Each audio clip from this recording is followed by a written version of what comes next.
yang pro kepada penguasa, tidak diapa-apakan walaupun dia keliru, walaupun dia salah. Yang tidak pro kepada pemerintah itu berseberang, dicari-cari kesalahannya, dicari-cari kelemahannya untuk bisa dijerat secara hukum.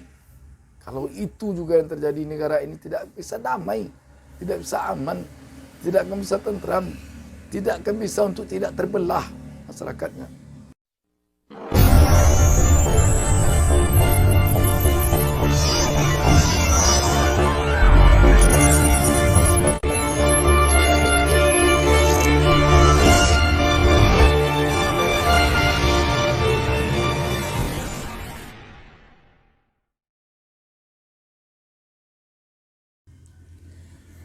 Assalamualaikum warahmatullahi wabarakatuh.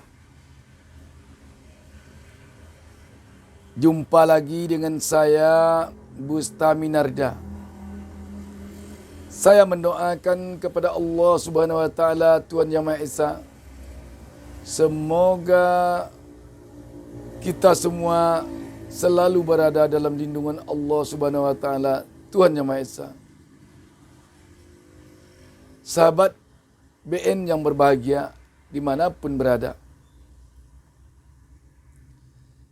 memang harus kita akui bahwa bangsa ini sekarang ini sudah bagaikan kapal yang sedang oleng. Dan kalau kita tidak hati-hati, kalau kita tidak cepat menyadari, kita takut nanti kapal ini karam.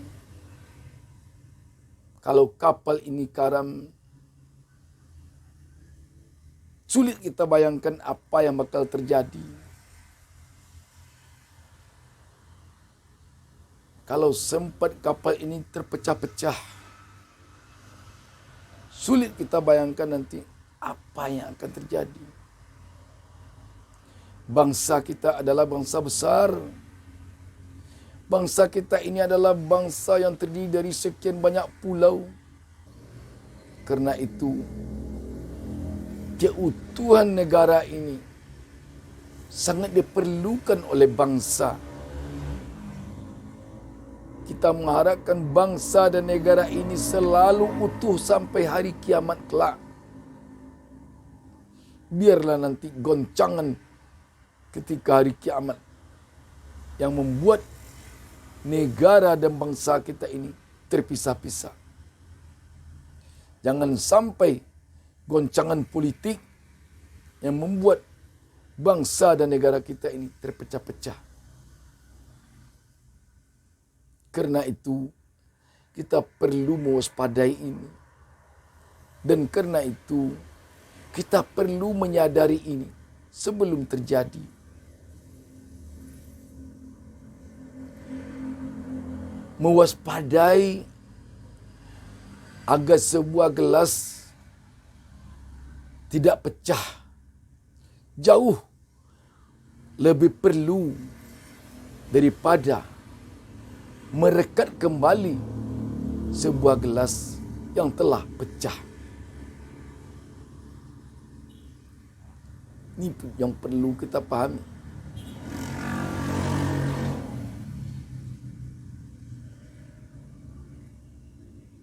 Apapun yang terjadi di negeri ini, kita harapkan tidak sampai membuat negeri ini terpecah-pecah. Apakah sudah ada terjadi di dunia ini negara besar yang terpecah-pecah? Ada. Kita masih ingat Uni Soviet. Bagaimana kejadian Uni Soviet sekarang ini? Hancur, berserakan, terpecah-pecah, terkeping-keping menjadi negara-negara kecil.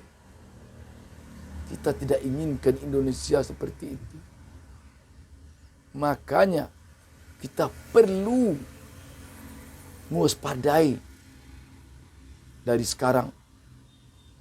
Pengalaman pahit bagi kita terpisahnya Timur-Timur dari Indonesia. Jangan sampai terulang pada yang lain-lain hendaknya. Jangan sampai terjadi. Kita ingin selalu Papua berada di negara Indonesia. Dia adalah saudara kita. Dia adalah famili kita. Dia adalah kerabat kita. Dia adalah warga sebangsa dan setanah air kita. Kita tidak ingin nanti ada sekeping pun, sejengkal pun negara ini, tanah bangsa ini yang terlepas dari negara Republik Indonesia. Aceh adalah kita bangsa Indonesia.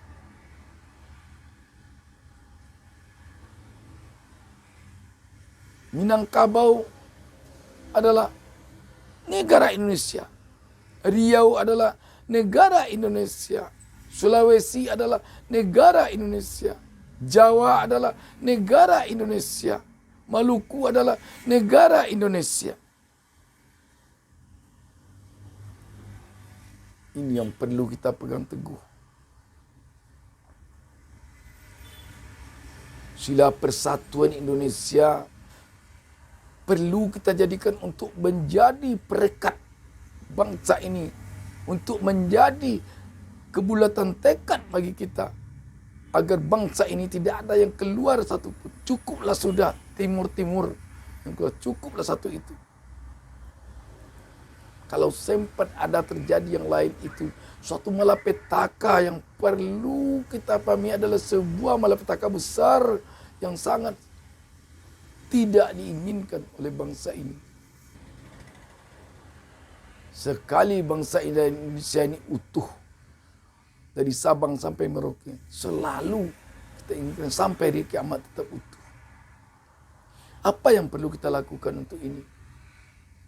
Kita harus menanamkan rasa cinta tanah air ini yang kita wujudkan kepada menghindari keterbelahan bangsa ini. Harus kita akui. Pemilihan presiden tahun 2019 sampai sekarang ini kita lihat masih membuat bangsa ini terpecah. Rakyat yang pro Jokowi Ma'ruf dengan rakyat yang pro Prabowo Sandi masih sampai sekarang masih terpecah. Masih terbelah. Walaupun Prabowo Sandi dan Jokowi Ma'ruf telah bersatu dalam sebuah atap istana. Telah bersatu. Tetapi rakyat perlu kita yakini, perlu kita akui, masih terpecah. Jadi begini sulit menyatukan bangsa yang sudah terpecah, yang sudah terbelah. Logikanya, kalau yang didukung telah bersatu, pendukungnya harus bersatu. Tetapi dalam kenyataannya tidak begitu. Tidak begitu. Dan tak lama lagi tahun 2024 akan datang lagi. Tahun 2024 akan terjadi pemilihan presiden lagi di negeri ini. Kalau seandainya bangsa kita tidak bisa juga menyatukan yang telah terpecah ini. Tahun 2024 kita takut nanti ini akan semakin terbelah.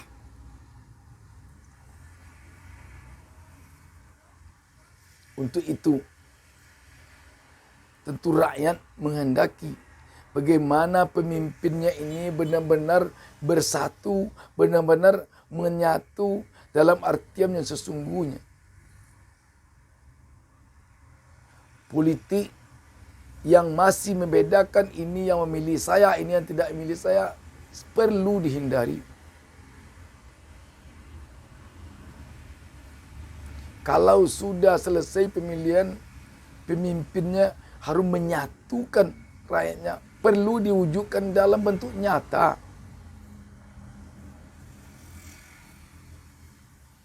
Tetapi kalau Prabowo Sandi dan Jokowi Ma'ruf hanya mereka bersatu di atas, tapi mereka melihat pendukung-pendukungnya, ini Prabowo Sandi dulu ni tidak milih saya, kata Pak, dalam pandang Pak Jokowi dan Pak Maruf Amin. Atau ini tidak milih saya, ini dulu ni. Ini milih Pak Jokowi sama Ma'ruf. dalam pandangan Pak Prabowo dan Pak Sandi, ini nanti akan membuat terpecah. Apalah arti? Tidak ada gunanya mereka itu bersatu kalau mereka tidak mampu melihat rakyatnya bersatu. Kalau masih ada juga dalam hati, ini pro saya, ini tidak pro saya, ini pendukung saya, ini tidak pendukung saya. Kalau masih itu juga, berarti menyatunya mereka hanya kamuflase.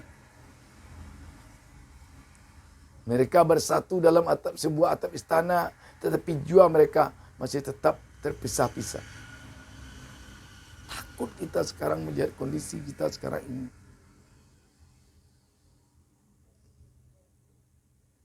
Takut kita sekarang melihatnya.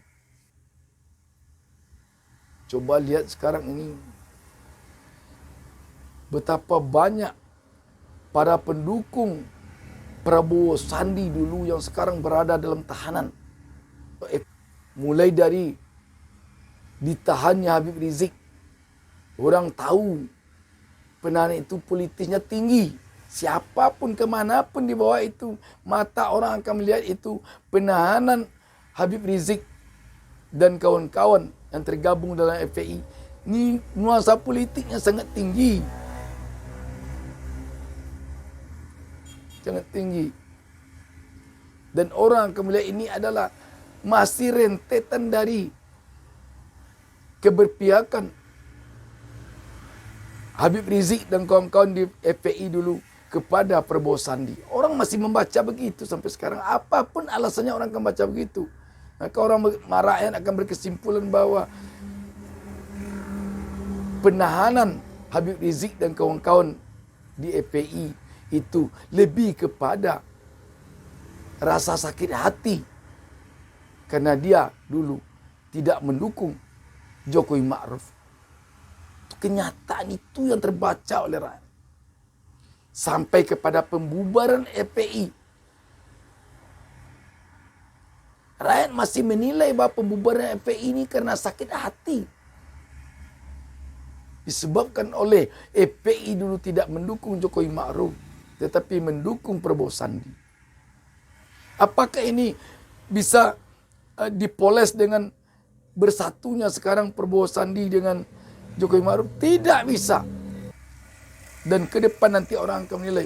Kalau masih banyak yang kejadian seperti ini, orang kata, ini besok ini orang ini kan orang yang besok ini akan memilih ini, bukan memilih ini. Itulah yang membuat nanti rakyat terpecah. Membuat rakyat terbelah. Jadi rakyat melihat bersatunya Prabowo Sandi dengan Jokowi Ma'ruf di istana hanya kamuflase belaka. Itu penilaian rakyat sehingga rakyat tetap terpecah. Apapun himbauan yang dilaksanakan, jangan ada juga lagi cebong kampret. Tetapi kita lihat masyarakat tetap menyebut itu. Karena apa? Mereka tidak percaya bersatunya Prabowo Sandi dengan Jokowi Ma'ruf betul-betul untuk kepentingan bangsa, tetapi hanya untuk menyelamatkan mereka masing-masing. Rakyat masih menilai maksud dari pihak Prabowo Sandi untuk bersatu dengan Jokowi Ma'ruf supaya dia nanti bisa tidak menjadi tumpuan atau sasaran tembak dari Jokowi Ma'ruf. Dan rakyat juga menafsirkan maunya Jokowi Ma'ruf merangkul atau membawa Prabowo Sandi ke kabinet agar Prabowo Sandi ini jangan nanti melakukan kritik-kritikan juga, jangan nanti menjadi oposisi yang kuat untuk menghantam kekuasaan Jokowi Ma'ruf. Itu penglihatan rakyat. Dan satu hal lagi, para pemimpin yang ada sekarang haruslah bisa menjadi contoh teladan bagi rakyat di segi apapun, apalagi dari segi hukum. Harus bisa menjadi contoh teladan. Jangan sampai yang pro kepada penguasa tidak diapa-apakan walaupun dia keliru, walaupun dia salah. Yang tidak pro kepada pemerintah atau berseberang dicari-cari kesalahannya, dicari-cari kelemahannya, untuk bisa dijerat secara hukum. Kalau itu juga yang terjadi di negara ini, tidak bisa damai, tidak bisa aman, tidak akan bisa tentram, tidak akan bisa untuk tidak terbelah masyarakatnya. Kalau mulut kita mengatakan keadilan itu penting, perbuatan kita juga melakukannya dalam bentuk nyata bahwa keadilan itu penting.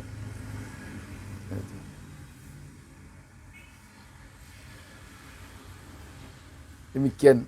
Wassalamualaikum warahmatullahi wabarakatuh.